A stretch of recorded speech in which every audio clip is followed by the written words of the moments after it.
예수님 부활 대축일 입당송. 저는 다시 살아나 여전히 당신 안에 있나이다. 알렐루야. 제 위에 당신 손을 얹어 주셨나이다. 알렐루야. 당신 지혜는 놀라운 일 이루셨나이다. 알렐루야. 알렐루야. 제1독서. 예수님께서 죽은 이들 가운데에서 다시 살아나신 뒤에 우리는 그분과 함께 먹기도 하고 마시기도 하였습니다. 사도행전 10장 34절, 37절에서 43절의 말씀입니다. 그 무렵 베드로가 입을 열어 말하였다. 여러분은 요한이 세례를 선포한 이래 갈릴레아에서 시작하여 온 유다 지방에 걸쳐 일어난 일과 하느님께서 나자렛 출신 예수님께 성령과 힘을 부어주신 일을 알고 있습니다. 이 예수님께서 두루 다니시며 좋은 일을 하시고 악마에게 짓눌리는 이들을 모두 고쳐주셨습니다. 하느님께서 그분과 함께 계셨기 때문입니다. 그리고 우리는 그분께서 유다 지방과 예루살렘에서 하신 모든 일의 증인입니다. 그들이 예수님을 나무에 매달아 죽였지만 하느님께서는 그분을 사흘 만에 일으키시어 사람들에게 나타나게 하셨습니다. 그러나 모든 백성에게 나타나신 것이 아니라 하느님께서 미리 증인으로 선택하신 우리에게 나타나셨습니다. 그분께서 죽은 이들 가운데에서 다시 살아나신 뒤에 우리는 그분과 함께 먹기도 하고 마시기도 하였습니다. 그분께서는 하느님께서 당신을 산 이들과 죽은 이들의 심판관으로 임명하셨다는 것을 백성에게 선포하고 증언하라고 우리에게 분부하셨습니다. 이 예수님을 두고 모든 예언자가 증언합니다. 그분을 믿는 사람은 누구나 그분의 이름으로 죄를 용서받는다는 것입니다. 주님의 말씀입니다. 하느님 감사합니다. 화답송. 이날은 주님이 마련하신 날, 이날을 기뻐하며 즐거워하세. 주님은 좋으신 분 찬송하여라. 주님의 자애는 영원하시다. 이스라엘은 말하여라. 이날은 주님이 마련하신 날, 이날을 기뻐하며 즐거워하세. 주님이 오른손을 들어 올리셨다. 주님의 오른손이 위협을 이루셨다. 나는 죽지 않으리라, 살아남으리라. 주님이 하신 일을 선포하리라. 이날은 주님이 마련하신 날, 이날을 기뻐하며 즐거워하세. 집 짓는 이들이 내버린 돌, 모퉁이의 머릿돌이 되었네. 주님이 이루신 일, 우리 눈에는 놀랍기만 하네. 이날은 주님이 마련하신 날, 이 날을 기뻐하며 즐거워하세. 제2독서. 그리스도께서 계시는 저 위에 있는 것을 추구하십시오. 사도 바오로의 골로새서 3장 1절에서 4절 말씀입니다. 형제 여러분, 여러분은 그리스도와 함께 다시 살아났으니 저 위에 있는 것을 추구하십시오. 거기에는 그리스도께서 하느님의 오른쪽에 앉아 계십니다. 위에 있는 것을 생각하고 땅에 있는 것은 생각하지 마십시오. 여러분은 이미 죽었고 여러분의 생명은 그리스도와 함께 하느님 안에 숨겨져 있기 때문입니다. 여러분의 생명이신 그리스도께서 나타나실 때 여러분도 그분과 함께 영광 속에 나타날 것입니다. 주님의 말씀입니다. 하느님 감사합니다. 복음 환호송. 알렐루야. 그리스도 우리의 파스카 양으로 희생되셨으니 주님 안에서 축제를 지내세. 알렐루야. 복음. 예수님께서는 죽은 이들 가운데에서 다시 살아나셔야 한다. 요한이 전한 거룩한 복음 20장 1절에서 9절입니다. 주간 첫날 이른 아침 아직도 어두울 때에 마리아 막달레나가 무덤에 가서 보니 무덤을 막았던 돌이 치워져 있었다. 그래서 그 여자는 시몬 베드로와 예수님께서 사랑하신 다른 제자에게 달려가서 말하였다. 누가 주님을 무덤에서 꺼내갔습니다. 어디에 모셨는지 모르겠습니다. 베드로와 다른 제자는 밖으로 나와 무덤으로 갔다. 두 사람이 함께 달렸는데 다른 제자가 베드로보다 빨리 달려 무덤에 먼저 다다랐다. 그는 몸을 굽혀 아마포가 놓여 있는 것을 보기는 하였지만 안으로 들어가지는 않았다. 시몬 베드로가 뒤따라와서 무덤으로 들어가 아마포가 놓여 있는 것을 보았다. 예수님의 얼굴을 쌌던 수건은 아마포와 함께 놓여 있지 않고 따로 한 곳에 개켜져 있었다. 그제야 무덤에 먼저 다다른 다른 제자도 들어갔다. 그리고 보고 믿었다. 사실 그들은 예수님께서 죽은 이들 가운데에서 다시 살아나셔야 한다는 성경 말씀을 아직 깨닫지 못하고 있었던 것이다. 주님의 말씀입니다.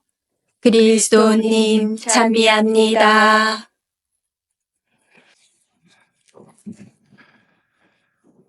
사랑하는 형제 자매 여러분, 부활을 진심으로 축하드립니다.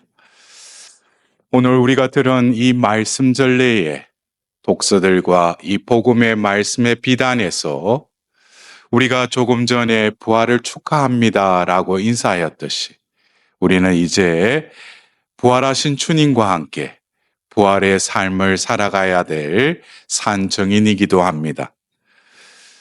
오늘 복음에서 막달라 여자 마리아와 다른 여인들이 새벽녘에 그 무덤가에 갔을 때 무덤을 막았던 돌이 치워져 있었다라고 오늘 복음에서는 전하고 있습니다. 바로 이것은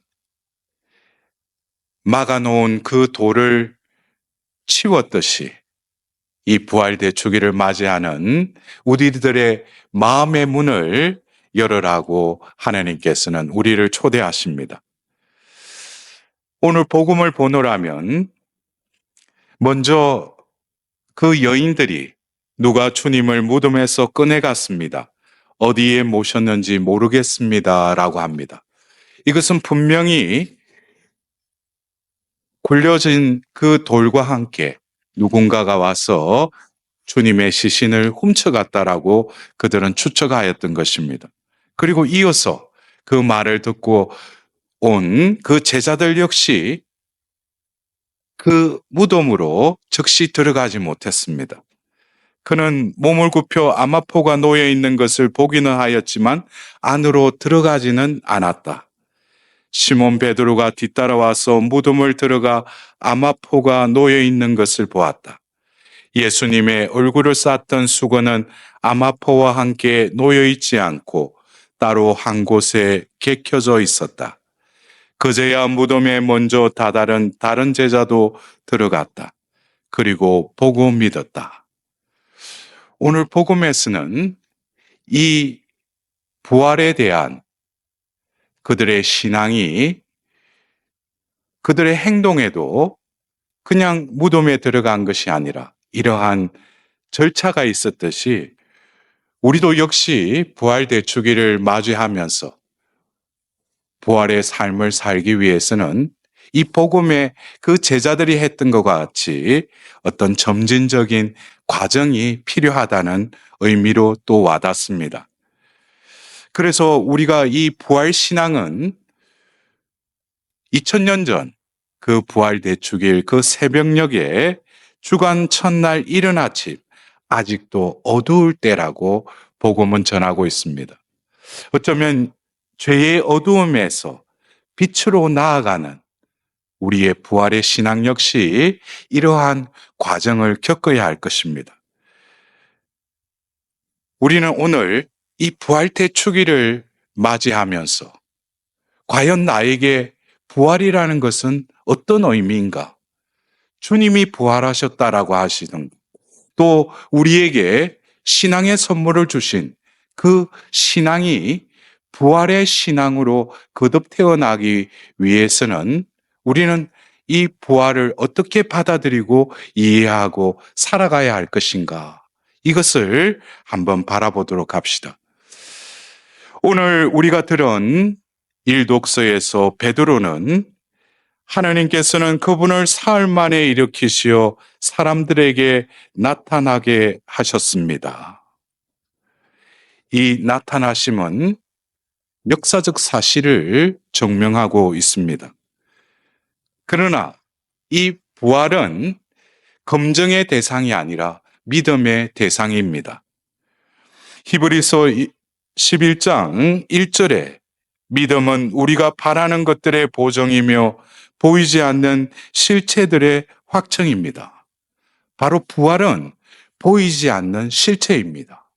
이것은 결국 하나님이 주신 그 신앙의 선물을 이 부활을 통하여 우리의 믿음을 눈을 열어줄 때 비로소 우리 가운데 부활하신 주님을 볼 수 있는 것입니다.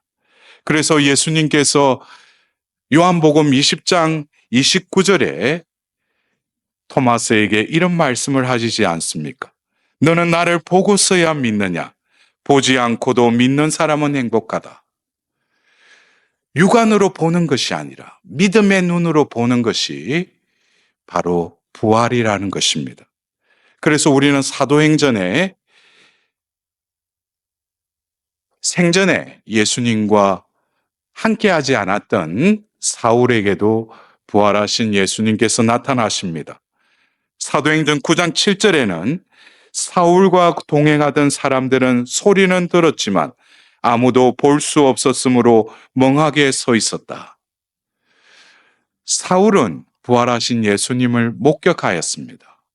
그러나 주위에 있는 사람들은 아무런 광경을 보지 못했다는 것이죠. 이것은 하나님께서 이 부활을 맞이할 정인이 될 우리들의 그 믿음을 문을 열어주실 때 비로소 그분을 바라볼 수 있다는 것입니다. 그래서 루카복음 24장 31절에서 32절 엠마오로 가던 두 제자가 바로 곁에서 예수님께서 동행하셨는데도 그들의 눈이 열리지 않아서 그분을 볼 수가 없었죠. 말씀이 들리지가 않았어요. 그러나 집에 들어가서 그들의 눈이 열려 예수님을 알아보았다라는 말씀이 있습니다. 우리는 이 부활을 맞이하면서 다시금 우리의 믿음의 눈이 열려질 수 있도록 하나님께 자비를 구해야 할 것입니다. 더불어서 오늘 이 독서에 바오로 사도는 여러분은 그리스도와 함께 다시 살아났으니 저 위에 있는 것을 추구하십시오 라고 말씀하십니다. 여러분들, 그들이 오늘 복음의 두 제자가 본 것은 주님이 아닙니다. 비어있는 무덤일 뿐이었습니다. 근데 예수님께서 공생애 중에 바리사이와 율법학자들을 향해서 이런 말씀을 하십니다. 마태복음 23장 27절에 너희가 겉은 아름답게 보이지만 속은 죽은 이들의 뼈와 온갖 더러운 것으로 가득 차 있는 회칠한 무덤 같기 때문이다. 주님의 눈에는 그들의 마음이 바로 회칠한 무덤이라고 바라보신 것입니다. 그래서 구약의 에제키엘 예언자는 37장 16절에 내 백성아 내가 이렇게 너희 무덤을 열고 그 무덤에서 너희를 끌어올리면 그제야 너희는 내가 주님임을 알게 될 것이다. 우리도 역시 우리 마음의 무덤에서 나를 끌어올리시는, 그럴 때 바로 주님임을 알게 될 것이라고 말씀하고 계십니다. 예수님께서도 유대인과 논쟁을 벌이시면서 이런 말씀을 하셨습니다. 무덤 속에 있는 모든 사람이 그의 목소리를 듣는 때가 온다. 그들이 무덤에서 나와 선을 행한 이들은 부활하여 생명을 얻고 악을 저지르는 자들은 부활하여 심판을 받을 것이다. 우리는 오늘 이 부활 대축일을 맞이해서 우리 마음을 들여다보면 비어있는 또 다른 무덤을 발견할 것입니다. 그것은 바로 성금요일 날 예수 그리스도와 함께 옛 인간이 죽었기에 우리 마음의 무덤 역시 비어 있습니다. 그렇다면 이 비어 있는 이 무덤에 구약의 예언자인 그 에제키엘 예언자는 이런 말씀을 담아 주셨습니다. 너희에게 새 마음을 주고 너희 안에 새 영을 넣어 주겠다. 너희 몸에서 돌 같은 돌로 된 마음을 치우고 살로 된 마음을 넣어 주겠다. 나는 또 너희 안에 내 영을 넣어 주어 너희가 나의 규정들을 따르고 나의 법규들을 준수하여 지키게 하겠다. 그리하여 너희는 내가 너희 조상에게 준 땅에서 살게 될 것이다. 너희는 나의 백성이 되고 나는 너희의 하나님이 될 것이다. 주님의 부활과 더불어서 주님께서는 우리 그 무덤에서 우리를 끌어올리셨을 뿐만 아니라 그 빈 무덤에 새 마음과 새 영을 불어넣어 주신 것입니다. 그래서 오늘 이 독서의 바오로 사도가 그리스도와 함께 다시 살아났으니 저 위에 있는 것을 추구하십시오 라고 말씀하십니다. 저 위에 있는 것을 추구하십시오. 우리는 다시금 히브리서 6장에 나오는 희망은 영혼의 닷과 같이 우리의 희망을 바로 성부 오른편에 계신 성자께 부활하신 주님께 다시금 우리의 희망을 두어야 할 것입니다. 여러분들 지난 성금요일부터 하나님의 자비주의를 맞이하기 위해서 우리는 9일 기도를 지금 하고 있습니다. 성녀 파우스티나 하나님의 자비의 빛이라고 일컫는 이 성녀의 일기에 150번의 이런 일화가 있습니다. 파우스티나 수녀님께서 수련 때 많이 힘드셨는가 봅니다. 그래서 이 수녀님께서 소아 데레사에게 9일 기도를 바치던 어느 날 꿈에 어떤 수녀님이 나타나셨습니다. 그래서 파우스티나 수녀님에게 이런 말씀을 하셨어요. 수녀님, 3일째 되는 날 이 어려움이 행복한 결말을 맺을 것입니다. 내가 성녀의 말을 믿으려 하지 않자 그제야 성녀는 자신이 소아 데레사 성녀라는 것을 알려주셨다. 그 순간 내 영혼은 크나큰 기쁨으로 가득 차 말했다. 오, 당신이 성녀이십니까? 네, 성녀는 대답했다. 나는 성녀입니다. 이 문제가 3일째 되는 날 해결될 것이라는 것을 믿으세요. 어쩌면 우리 이 부활의 신앙은 희망의 그 닻을 바로 천상에 두는 하나님의 그 희망을 되살리는 말이기도 합니다. 또한 오늘 복음 말미에 사실 그들은 예수님께서 죽은 이들 가운데에서 다시 살아나셔야 한다는 성경 말씀을 아직 깨닫지 못하고 있었던 것이다. 결국 이 말씀은 때가 되어서 우리 가운데 이루어지고 질 것입니다. 바로 이 부활은 나에게 있어서, 우리에게 있어서 새 생활을 살아가라고, 새 인간의 삶을 살도록 더불어 예수님께서 제자들에게 우리에게 남겨주신 그 세 계명, 내가 너희를 사랑한 것처럼 너희도 서로 사랑하여라는 그 사랑의 삶을 살아가는 것입니다. 캘커타의 마더 데레사 수녀님께서는 살아생전에 자신의 그 문에 이런 경구를 적어 놓았다고 합니다. 이 말씀을 통해서 우리가 이 세상을 살아가면서 왜 그리스도인의 그 사랑의 삶을 왜 살아야 하는지, 오늘 부활대축일 주님의 그 부활 신앙이 우리의 삶을 이끌어갈 수 있도록 또한 성령의 전구를 청해야 할 것입니다. 그러면 그 방에 적혀 있던 그 글들을 여러분들에게 들려드리겠습니다. 세상 사람들은 불합리하고 비논리적이고 자기 중심적이지만 그래도 사랑하십시오. 예수님의 사랑이 세상 어둠을 이겼기 때문입니다. 당신이 선한 일을 하면 이기적인 동기에서 하는 거라고 비난받을 것입니다. 그래도 좋은 일을 하십시오. 남을 위한 삶이 결코 헛일이 아님을 예수님의 부활이 증명하였기 때문입니다. 당신이 성실하면 거짓된 친구들과 참된 적을 만날 것입니다. 그래도 성실하십시오. 끝까지 성실한 예수님의 희생은 부활로 응답을 받으셨습니다. 당신이 선한 일을 하면 내일은 잊혀질 것입니다. 그래도 선을 행하십시오. 세상은 우리를 잊어도 부활하신 예수님께서는 결코 당신의 선행을 잊지 않으실 것이기 때문입니다. 당신이 정직하고 솔직하면 상처를 받을지 모릅니다.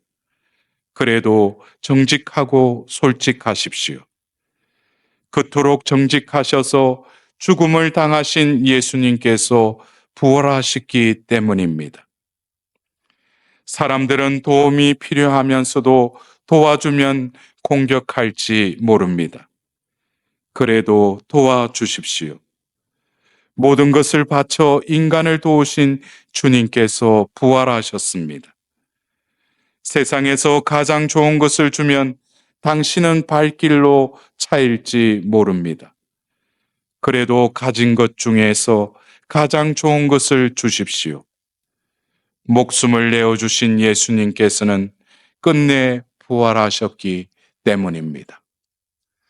사랑하는 형제 자매 여러분, 오늘 기쁜 날 이 부활대축일에 하나님께서는 그 부활의 신앙, 우리의 믿음의 눈을 열어주시고 우리의 희망을 천상에 두시며 자신이 행했던 사랑의 삶의 정인으로 우리 모두를 부르심을 깨달아야 할 것입니다. 모두 부활의 기쁨 속에 복된 나날 되시길 기원드립니다.